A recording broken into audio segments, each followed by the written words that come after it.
Asalaamu calaykum asxaabta mar kale kusoo dhawaada saxdii cunto karis. Maanta insha Allah waxaa sameyn doonaa busteki iyo bariis iyo bardha insha Allah sameysan doonaa. Marka bariiska ma duubin sababtoo waa idiin soo geliyay hadda ka hor. Soo hadirtan sida busteki loo sameeyo idin tusi doonaa insha Allah. Inta hadda waxaa ii taalo nus kiilo oo hilibka bustekiga laga sameeyo. Marka saa u jeediin si khafiif ah u jarjarana kadibna sidaas geedkaas ku garaaci doona intuu khafiif iyaga naqanayo insha Allah. Kadib digsi ayaa soo qaatay. Marka digsigii waxaa ku shubay wax yar oo saliida ku kari lahay bustekiga wax badan ma loo baahno. Wax yar ku shubtay. Marka saliid caday ama saliid saytuun xaaradida isticmaali kartaa. Marka hilibkii soo tumayna waa kana oo micnaha khafiif ka soo dhigtay. Hilibka isticmaalayna waa nus kiilo ka badan waa isticmaali kartaa micnaha inta waxay kugu xiran tahay u samaysanaysid familkaaga.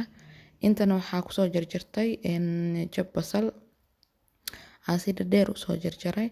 Marka jabkaas basal sidaas ugu jijibina iyo tuuna ku soo diyaarsaday tuuna soo tuntay. Marka tuuntii sidoo kale wax yar meesha ku kor shubay. Kadib xawaajkaar yar ku shubana.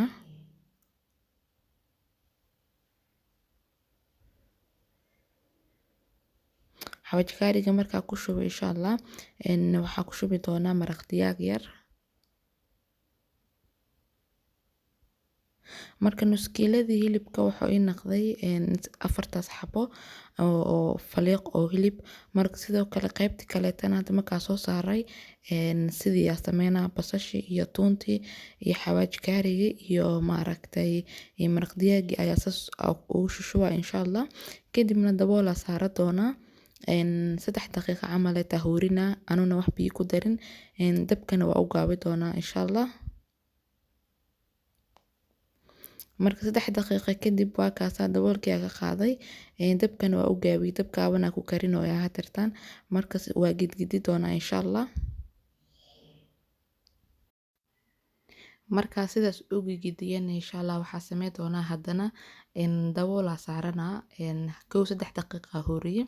Haddana waxaa hori doonaa 2 daqiiqo kale biyo la'aan ku horina dabkana u gaawina insha Allah. 2 daqiiqo markii haddana ii horsaneeyay biyaha ku darsaday. Biyaha saaid ma u badno wax yar leh waaye. Marka intaas biyaha ku kari doona insha Allah. Dabkana waa u gaabi doonaa micna dab gaaban leh ku kari doona insha Allah. Marka aad karinaysidna daboolka markaa saartidna maanta oo dhan la soco qaandada gelay iyo san hilibka kaaga dhigin maanta oo dhan gigidi si oo kulli hilibka u wada karsamo. Marka aniga waa kana hadirtan markii biyo dhan oo gursaday hilibkii waa ii diyaar ma sha Allah woona karsamay si fiican jilaac waaye. Marka hilibka markuu soo biyaha u gursado oo waxaa ku darsan doonaa barbarooni. Marka barbarooniga qasab maaha inaad ku darsatid waa iska dhaafi kartaa hadaa rabtid hadaadan ka helin laakiin barbarooniga caraf ahaan ugu darsaday aniga.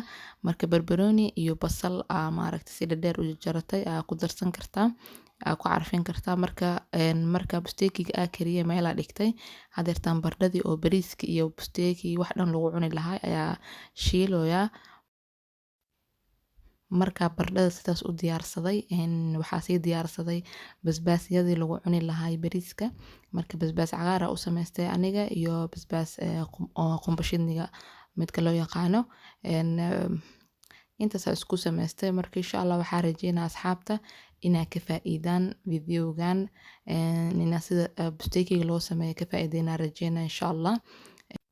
Asxaabta videoga hadda ka hesheen insha Allah like-ta iga hilmaamina dhiirigelin badan ayay ii tahay like-ta iyo commentiga iyo share-ka insha Allah.